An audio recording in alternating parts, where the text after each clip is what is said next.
अल्लाह ईश्वर God भगवान खुदा रब मालिक को जिस नाम से जिस भी लैंग्वेज में जिस भी ज़बान में पुकारें सिर्फ वही अजीम है। वही इकलौता दुनिया का क्रिएटर मालिक है। नाजरीन, मैं डॉक्टर गॉडिस्ट आज आपसे बातचीत प्रोग्राम की एपिसोड नंबर 12 12वीं किस्त में आपसे आज मुखातिब हूँ और आज इसको बड़ा मुख्तसर सा रखेंगे और सिर्फ उस बात को डिस्कस करेंगे जो सुप्रीम कोर्ट ऑफ पाकिस्तान ने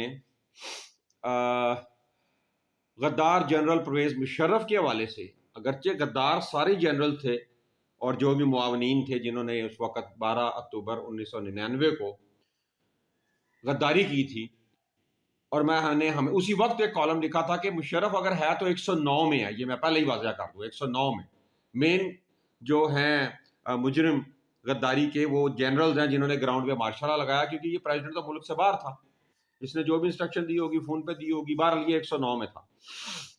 तो इसको उस केस का मुद्दई हमेशा से मैं रहा हूं, खबरों की हद तक नहीं, अदालतों में भी और एफआईआर में भी, लेकिन इसको सजा जजों ने उस गद्दारी की अभी तक नहीं दी, उस गद्दारी की दी जिसमें उसने जजों की पूंछ पे पैर दिया था कि तुमने जजेस की पूंछ पे पैर दिया, हम उसमें तुम्हें गद्दारी में सजा देंगे। तो ये जज इतने ताकतवर रहे थे कि असल गद्दारी पे तो उसके नीचे लेट गए थे। सारी हाई कोर्टें सुप्रीम कोर्टें हमेशा मार्शल के नीचे लेट के मुआवन होती हैं। मेरा जो मुकदमा है ना गद्दारी का, उसमें ये चल रहा है 12 अक्टूबर 99 से, जिस वजह से मैं टेररिज्म का शिकार हूं, कि उसमें जुडिशरी भी वो साथी है उस गद्दारी की। इसलिए उस असल गद्दारी को नहीं कभी टच करते ये गद्दार जनरल जजेस जस्टिस।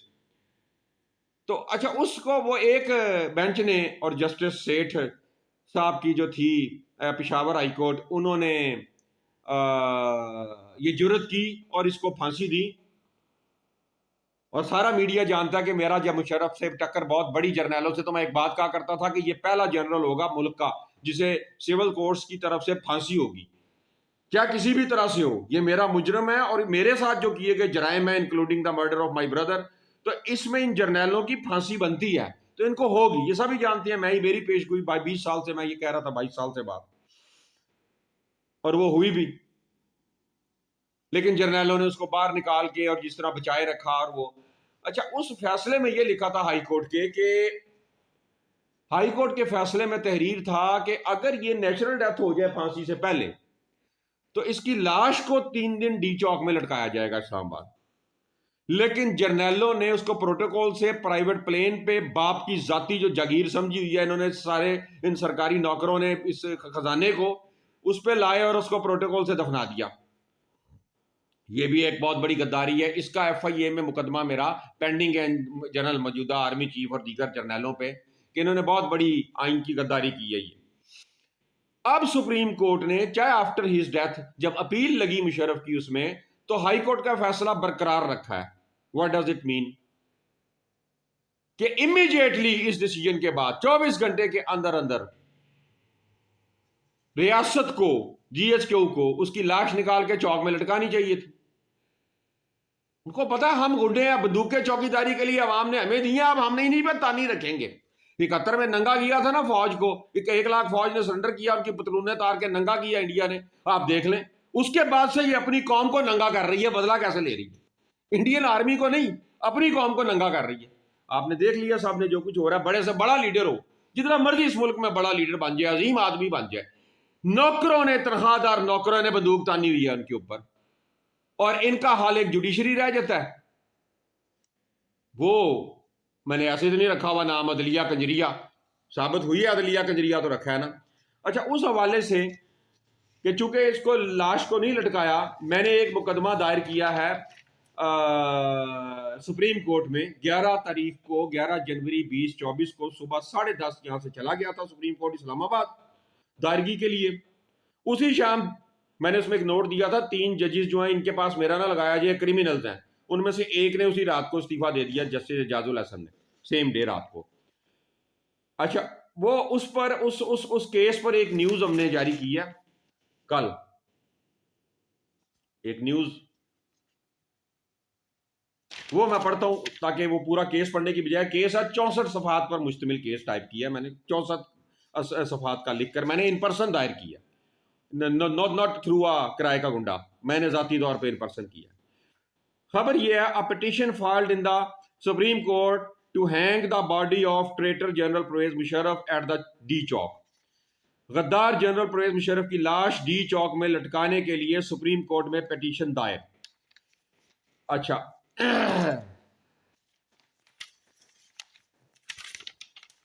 जी, ये इस्लामाबाद शारपाई 13 जनवरी 2024 इस्लामाबाद के रिपोर्टर की यह खबर है, हमारी न्यूज एजेंसी शारपाई का जो इस्लामाबाद का रिपोर्टर है। सुप्रीम कोर्ट ऑफ पाकिस्तान का गद्दार जनरल परवेज मुशर्रफ के खिलाफ पेशावर हाई कोर्ट का फैसला बरकरार रखने के बाद भी लाश डी चौक इस्लामाबाद में ना लटकाने पर तौहीन का मुकदमा GHQ और रियासत पाकिस्तान के खिलाफ दायर हो गया।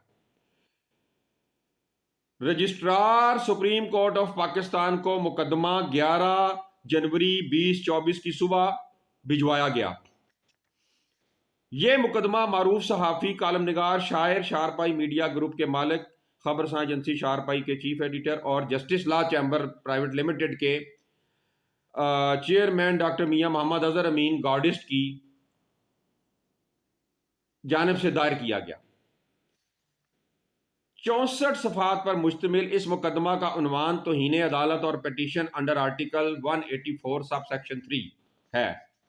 इस मुकदमा में डॉक्टर गार्डिस्ट ने अपने साथ जारी रियासती दहशतगर्दी और हर तरह के ह्यूमन राइट्स की खिलाफ वर्जी पर 184(3) के तहत भी दरख्वास्त शामिल की है, जिसमें मौक़िफ़ इख्तियार किया है कि यह केस अवामी अहमियत और बुनियादी हकूक़ वगैरह के ज़ुमरे में भी पूरी तरह फिट है। जबकि गद्दार जनरल परवेज मुशर्रफ के हवाले से सुप्रीम कोर्ट में दायर तौहीन अदालत के मुकदमा में मौक़िफ़ इख्तियार किया है कि इस मौजूद अदालत ने पेशावर हाई कोर्ट के फैसले को दुरुस्त करार दिया है। इस फैसले में हुक्म था कि अगर मुजरिम फौत भी हो जाए तो लाश को 3 दिन तक इस्लामाबाद डी चौक में लटकाया जाए। GHQ और रियासत ने संगीन जराइम करके हाई कोर्ट की तौहीन की और सजा याफ्ता गद्दार की मैयत को सरकारी खर्च पर खसूसी जहाज पर पाकिस्तान लाकर प्रोटोकॉल देकर दफन कर दिया। अब जबकि सुप्रीम कोर्ट ने फैसला दुरुस्त करार दिया है, तब भी GHQ अब तक सुप्रीम कोर्ट की तौहीन कर रहा है और लाश को डी चौक पर नहीं लटकाया। लिहाजा आर्मी चीफ और कोर कमांडर्स समेत GHQ और मुतलका रियासत के जिम्मेदारों को सुप्रीम कोर्ट की तौहीन के जुर्म में सजा दी जाए और गद्दार जनरल परवेज मुशर्रफ की लाश को कब्र से निकालकर डी चौक इस्लामाबाद में लटकाए जाने का हुक्म दिया जाए। ये वो पिटीशन का एक पैरा है, इसमें खबर में रिप्रोड्यूस किया गया। डॉक्टर गार्डिस्ट ने रजिस्ट्रार सुप्रीम कोर्ट के नाम में खसूसी नोट भी इस पिटीशन में शामिल किया है, क्योंकि हाई कोर्ट सुप्रीम कोर्ट में कुछ साल कबल ये डिसाइड कर लिया गया कि अजहर अमीन की कोई पिटीशन इन पर्सन नहीं लगने देनी, कोई मुकदमा नहीं इसको करने देना। तो मैंने ये नोट लिखा है, डॉक्टर गार्डिस्ट ने रजिस्ट्रार सुप्रीम कोर्ट के नाम में खसूसी नोट भी इस पिटीशन में शामिल किया है।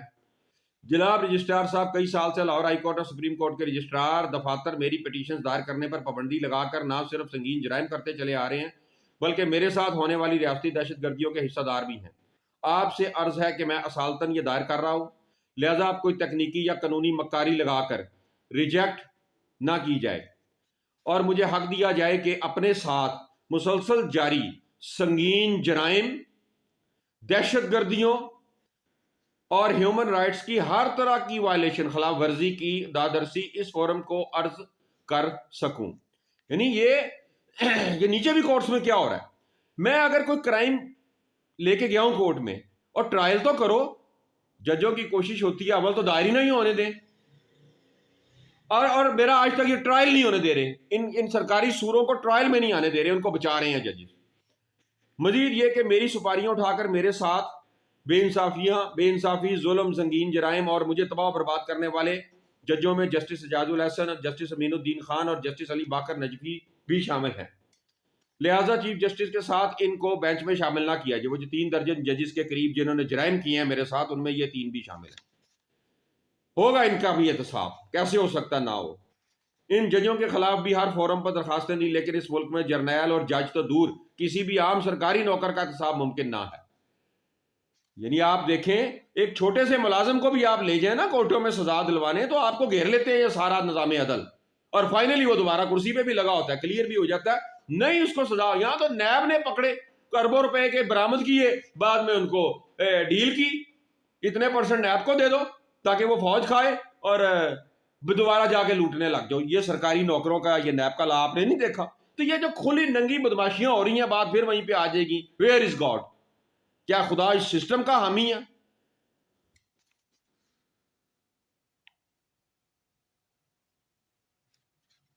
बाज नागजीर हालात में अवामी एहतसाबी ड्रामा करके दोबारा मनसब देकर अवाम की इज्जत जान माल लूटने का अख्तियार दे दिया जाता है।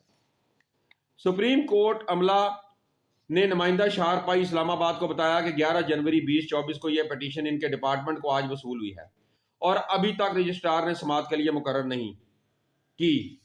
याद रहे कि डॉक्टर गॉडिस पाकिस्तान के वाज साफी हैं जिन्होंने जर्नैलों की 12 अक्टूबर 1999 की गद्दारी पर सख्त तरीन रिएक्शन देते हुए मुसलसल खबरें शाया करना जारी रखी और गद्दारों बशमूल गद्दार जनरल परवेज मुशर्रफ के खिलाफ अदालतों में मुकदमा दायर किए और FIRs भी दर्ज कराई, जिसके नतीजा में रियासती दहशत गर्दी का शिकार आज तक हैं। जी नाज़रीन, आपने ये देखा कि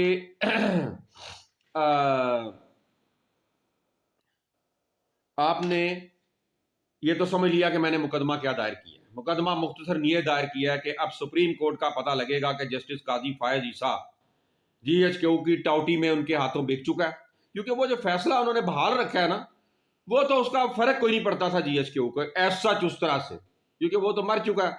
तो इन्होंने कहा चलो जरा इनकी थोड़ी सी गुडविल बना दें, थोड़े से इंडिपेंडेंट है, आगे जो काम लेने हैं अपनी मर्जी के, और लिया नहीं। एक आपके सामने PTI का बल्ला छीना ना जस्टिस काजी ने। मैंने पिछले प्रोग्राम में कहा था चीफ जस्टिस जाती बदले ना ले, तेरे साथ रेफरेंस या तेरी वाइफ के साथ जो भी किया वो फौज ने किया, GHQ ने किया, जाती बदले ना ले। और मेरी पेशेंट को दुरुस्त साबित होगी, उसने जाती बदला ले लिया। यह भी एक बहुत बड़ा सबूत है। आप देखें सरकारी नौकर, देखें इस मुल्क में कारोबार कैसे बढ़ेगा। कारोबार को लेते हैं आप, बिजनेस बड़ा करते हैं, उस कंपनी का नाम बनाते हैं, जहां आपकी मंथली से लड़ाई हो गई, आपने कोई पैसे ना दिए या किसी मुखालफ से ज्यादा पैसे पकड़ लिए किसी सरकारी नौकर ने, वो आपके ब्रांड को दागदार कर देगा। अगर कोई मेडिसिन बना रहा है, कोई सिरप अच्छा बना रहा है, तो वो कह देगा कि इसमें फलां चीज कम डाल गई, ओहो जाली हो गया जाली। कोई मालिक जिसका कारोबार चल रहा है वो क्यों करेगा? ये सब जाली लेबॉर्टरी रिपोर्ट्स होती हैं, या किसी मुलाजम से उसमें गलत काम करा दिए चल। तो ऐसी सूरत में मुद्दई तो मालिक को होना चाहिए, पर ये सारी रियासत एकदम मालिक की गर्दन पकड़ लेती है। अब पॉलिटिकल पार्टीज ले लें, एक चवल सा सरकारी नौकर तनख्वाहदार, वो भुट्टो जैसे लीडर का तलवार का निशान छीन लेता, कहता जा तेरा लोगो, तेरा ब्रांड पब्लिक में जो मशहूर है, जा मैं छीन लेता हूं। आप कहते हैं कि सियासतदानों के हाथ में कुछ है। छोड़ दें, कुछ नहीं है। हम साफी जो कलम से और हम साफी जो चेक हैं हर अदारे पर, including judiciary and army and agencies, उनके साथ क्या हो रहा है? खोली और नंगे नाच नहीं हो रहे। कहां इंटरनेशनल ह्यूमन राइट्स? एक वक्त आएगा, मुझे यकीन है कुदरत ने एक वक्त मुझे ऐसा देना, मैंने या पाकिस्तान में ह्यूमन राइट्स के और इंटरनेशनल मीडिया के लोगों को गर्दनों से पकड़ के नंगा करना है कि तुम यहां पर अयाशियां करने और सिर्फ एक मखसूस एजेंडे के तहत ड्यूटियां करते हो, जिनमें सिर्फ उन वाकयात को हाईलाइट कर दे जिससे पाकिस्तान का चेहरा बड़ा बदनुमा नजर आए। लेकिन जो एक्चुअल ह्यूमन राइट्स है, मेरे साथ जो ह्यूमन राइट्स की हर किस्म की वायलेशन है, क्यों खामोश हुआ मीडिया? इंटरनेशनल मीडिया क्यों? लोकल मीडिया खामोश हुआ GHQ की दहशतगर्दी से। इंटरनेशनल मीडिया खामोश हुआ जब मैंने गर्दन पे अमेरिकन एम्बेसडर्स और इनके क्राइम पे हाथ डाला। बात पाकिस्तान में मैं हूं जिसने अमेरिकन के ऊपर खबरें लगाई, और फिर अमेरिका CIA ने ISS के साथ ISI को लेन देन करके तो मेरी शहरत पे परमानेंट पैर रखवा दिया, और पुलिस के अफसरान को, CSPO को कुछ हाथ में लिया जो उनके पहले अमेरिकन एजेंट थे। तो वो डिपार्टमेंट मेरे खिलाफ परमानेंट वर्किंग कर रहा है, मुझे नहीं चलने दे रहे इतने साल से। तो ये देखें कि एक नौकर आपका ब्रांड छीन लेता है, मालिक के ऊपर कोई फैक्ट्री में उसके कारोबार में गड़बड़ करा के पहले सबसे मालिक की गर्दन पकड़ते हैं, ऐसी हरासमेंट फैलाई रखते हैं मालिक के गिर्द, और फिर नौकरों के जरिए उसका कारोबार सरकारी नौकर कब्जा कर लेते हैं, मालिक को अपनी पिसोड़ी डाल देते हैं, अपनी मर्जी करते हैं। देखे ना, एक मालिक अंदर देता है, PTI था, टिकटें ISI बांट रही है, ISI की मर्जी के खिलाफ 2-4 टिकटें गई हैं, ISI ने बकौल सोर्सेज के, पंजाब पुलिस के, इस्लामाबाद पुलिस के IG ने कहा हमने रेड किया। शारपाई के सोर्सेज कहते हैं कि वो ISI के ने बेसिकली रेड करके रिकॉर्ड उठाया कायम मकाम चेयरमैन PTI और बैरिस्टर गौहर का, कि देखें वो टिकट्स जो है इसने अपनी मर्जी से नहीं को दे दी, कौन कौन सी टिकट सी फाइनल कर रहा है। तो ये जो सरकारी नौकर चौकीदारी के लिए रखे थे, ये दहशतगर्दियां सरेआम कर रहे हैं। अवाम इसको समझे, लेकिन अवाम तो बहुत करप्ट है। सारी अवाम तो करप्ट कर दी है जीएचक्यू ने। जीएचक्यू को अपने जराइम को बरकरार रखने के लिए हर सरकारी मुलाजिम करप्ट चाहिए। उसके लिए एक बड़ा शानदार एक स्ट्रक्चर बना रखा है। सिर्फ करप्ट किस्म का बंदा नौकरी में जाता है 99%। और वो फिर सरकारी नौकर मिलके पब्लिक में करप्ट को बैक करते हैं। आप उनको जो मथली दे रहा है उसके कारोबार पे हाथ रखते हैं। जिसका शक है कि कारोबार ये रफड़ डालेगा, उसके कारोबार को डेड कर देते हैं। तो ये जो सिस्टम है, इसमें बहरहाल इसको यहां खत्म करते हैं, ज्यादा लंबी हो जाएगी। क्योंकि आज मेरा फोकस था सिर्फ गद्दार जर्नलों के में से अगर किसी एक जनरल जिसे सबसे आखिर में सजा होनी चाहिए थी, पहले तो उन जनरल्स को दो ना जिन्होंने मार्शल लॉ लगाया था, और उन जजों को दो जिन्होंने इसके ऊपर साइन किए थे। मेरा एक पर्चा है 2004-5 का, 99 में से तो रिटे शुरू की ना कोर्ट में, जो उठा उठा के मेरे मुंह पे मारी गई कि हम नहीं फौज के खिलाफ कर सकते, हमने ही तो बैत की है फौज की। तो एक FIR है मेरी जिसमें नामजद हैं सारे जनरल और सारे जजेस नामजद हैं। तो वो 2005, 6 या 7 की कोई FIR है, उसमें ये सारे नामजद हैं। FIR टेक्निकल है कि एक मैंने FIR की दरखास्त दी, उसके क्रॉस में पहले एक लड़ाई झगड़े की जाली बना के मेरे पे दी गई, उसमें मैंने क्रॉस वर्जन दे दिया। तो वो क्रॉस वर्जन हर कोर्ट के फोरम पे एंटर्ड है, उसमें ये सारे मुजरम है, जनरल्स एंड जजेस साहब का, जो जिन्होंने PCO के तहत वो 99 में वो मुशर्रफ की गद्दारी पे हल्फ उठाया था। तो ये काम सिर्फ डॉक्टर अजहर अमीन ने किया, सिर्फ डॉक्टर गॉडिस्ट ने किया। किसी की जरूरत नहीं है इस लेवल के ऊपर करे, कोई वकील भी नहीं करता। जो ये पार्ट है, साइकिल के दो पहिए हैं, एक जज है एक वकील, ये सब मिली भगत करके लूट रहे हैं अवाम की इज्जत जान माल। एक आदमी लुट जाता है, पहले उसको थाना खाता है, फिर वकील और अदालत खाती है। This is the system. जिन्होंने जुल्म किया सरकारी नौकरों ने खासकर, या उनके किसी सिविल टाउट ने, उनको ये अदारे परमानेंट बचाने के लिए हर गैर कानूनी और गैर आईनी सतह तक जाते हैं। तो देखते हैं कि खुदा को यही मंजूर है। 31 जनवरी तक का मैंने टाइम दिया हुआ है ना, 4 साल पहले मैंने ये टाइम देना शुरू किया था कि मैं बहुत शॉर्ट टाइम दे रहा हूं, फिर चंद माह पहले मैंने कहा बस अब इट्स इनफ, मैं चंद हफ्ते दे रहा हूं, और फिर मैंने कहा मैं 31 जनवरी तक दे रहा हूं। उसके बाद एक फाइनल रिजल्ट निकालेंगे नौजवान नस्ल को। देखें, मैं चाहता हूं आइंदा नस्लों के लिए क्या छोड़ूं। ये तो फ्रॉडी हैं मजहब सारे। मैं बता सकूं कि असल खुदा कौन है और वो क्या चाहता है, क्या चाहता है।